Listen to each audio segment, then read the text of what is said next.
All right, it is time for us to connect to Congress, a segment where we talk directly to Washington lawmakers who represent us here in the San Joaquin Valley. And right now, we're going to talk with Democratic Representative of California's 21st Congressional District, Jim Costa, live from Washington, D.C. Good morning, Congressman Costa. Thank you for joining us.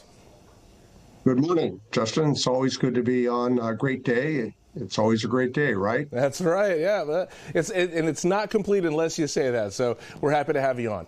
All right, so, Congressman Costa, as we wait for news on tariff deals from the Trump administration, what impacts do you think these decisions could have on the wallets of families here in the Valley, especially those tied to agriculture and small business? Well, I'm very concerned. I'm not a fan of tariffs. They're a tax on American consumers. They're a tax on American manufacturers and agricultural producers. That's the bottom line. And as a means to try to get better trading partners and conditions for our products, I think working together as we have with the USMCA, the U.S.-Mexico-Canada trade agreement is a better way. 40% of our trade is between our neighbors to the north and to the south, with a critical importance to California agriculture.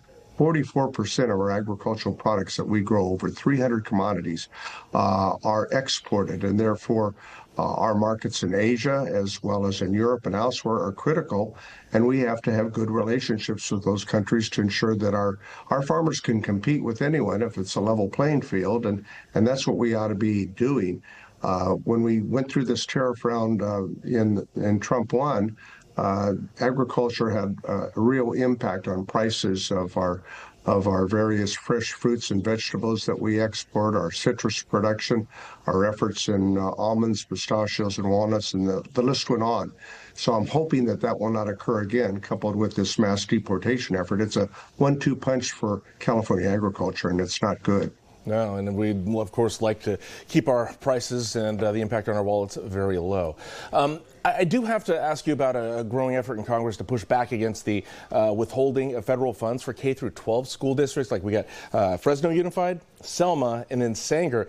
What is at stake for Valley schools if these funds do not come through?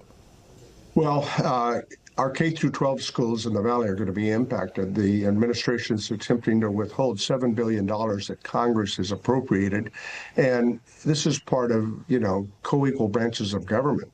When the Congress authorizes and appropriates money, the administration, regardless of what administration is, does not have the, ability to withhold the priorities of bills that pass the Congress and that the president signs into law.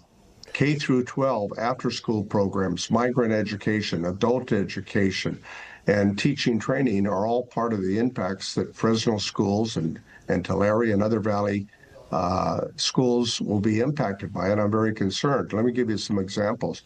It's $811 million to California, we estimate, for the total of the federal funding. That could mean Fresno Unified could lose $7.1 million, and Tulare, Visalia Unified could lose $2 million, and those will impact, again, after-school programs, migrant education, adult education, and teacher training. And those are important items that our schools use to make sure that our school education is the best it can be. And we need to obviously do more work in that area. This wasn't a result of the DOGE cuts, was it? Because it doesn't seem to make sense that you would just cut funding to schools like that. No, this is separate from that. And, let me give you another example. 1 million multilingual learners, nearly a quarter of the entire K through 12 population in California, rely on these funds because we have a large percentage of students that are limited English speaking.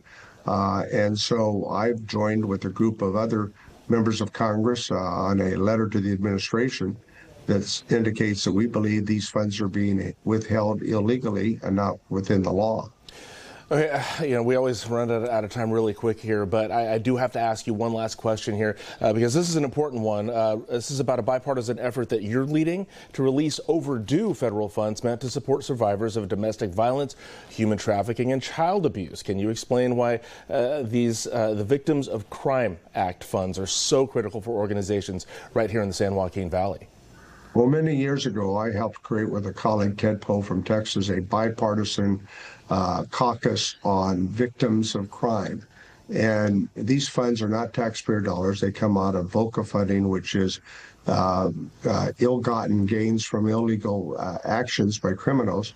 And it goes into a restitution fund for victims of crimes and their families. And it's just irresponsible. These families have experienced the trauma and the pain and the suffering, and to try to provide the support that the Violence Against Women's Act and the violence in terms of domestic abuse are critical areas. And I hope that we're going to be able to release those funds so that those people who have suffered can appropriately, repair and get on with their lives. And it only makes sense.